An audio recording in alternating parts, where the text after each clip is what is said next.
আসসালামু আলাইকুম এভরিওয়ান, সবাই কিলাখান আসুন, আশা করি ভালো আসুন। আপনারা ইতিমধ্যে আমরা অনেক ব্লগের মাঝে দেখছেন যে আমরা প্রতিদিন বিকালে ফুটবল খেলা যাই। তো দীর্ঘ অনেকদিন ধরে আমরা মাঠের মাঝে ফুটবল খেলা হন না, কারণ সিপিএম টুর্নামেন্ট আরম্ভ হয়েছে। আর আজকে আসিল আমরা টিমর খেলাটা আসিল মৌলভীবাজার কলেজ স্টেডিয়াম। আমরা খেলা হয়েছিল 22 অক্টোবর 2025। ব্লগটা বানানো হয়েছে 2 দিন পরে। আচ্ছা যাই হোক, আর কথা না বাড়াইয়া ভিডিওর মেইন ক্লিপ যাই।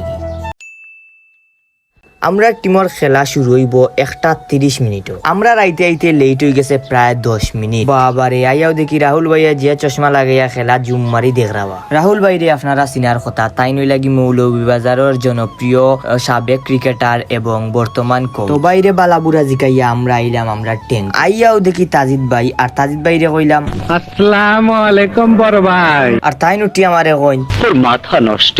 তারপরে আর কি তারে বকলরে বালাবুরা জিকাইলাম। পরে দেখি তারা টসে জিতিয়া ব্যাটিং পাইছে। আখতা ধরে দেখি তারেক ভাই উপস্থিত আছেন, ব্যাটিং এর লাগি প্রস্তুত। উইকেট ফললেই তারেক ভাই উঠি যাইবা। তো আমরা যে সময় আইসি আইয়া দেখছি 5 ওভার হয়ে গেছে। 5 ওভারে রান হইছে 47 রান বালাই আছিল ওভারের তুলনায়। তো ম্যাচ বালাই চলের, টান টান উত্তেজনা চলের। আমরা টিমর প্লেয়ার হলে বালা বালা ব্যাটিং করে কিছুক্ষণ পরে দেখা যায় আমরা একজন প্লেয়ার মানে রকি ভাই আউট হয়ে গেছে। তারপরে আর কিতা নয়, একজন ব্যাটসম্যান উঠছেন। উঠার পরে খেলা আবার আগর মতো চলতে থাকে। তারপরে আর কিতা আমরা টিমর প্লেয়ার হলর ব্যাটিং শেষ, মানে মুট 147 রানের টার্গেট দিছে। ব্যাটিং করার পরে সবাই আইয়া ওখানে বইয়া পরিকল্পনা করা কিরকম ম্যাচ জিতা যায়, কিরকম বল চেক দেওয়া যায়, কিরকম ফিল্ডিং চেক দেওয়া যায়। আর আমরা টিমর আইডল লাগি তারেক ভাই এই সবরে কইয়া দিরা কিরকম কিতা করা লাগবে। তারপরে সবে খোলা টোলা খাইয়া একবারে লাগছইন বা মাথা বান্ধিয়া বোলিং করা। আমরা টিমর সবে মোটামুটি প্রথম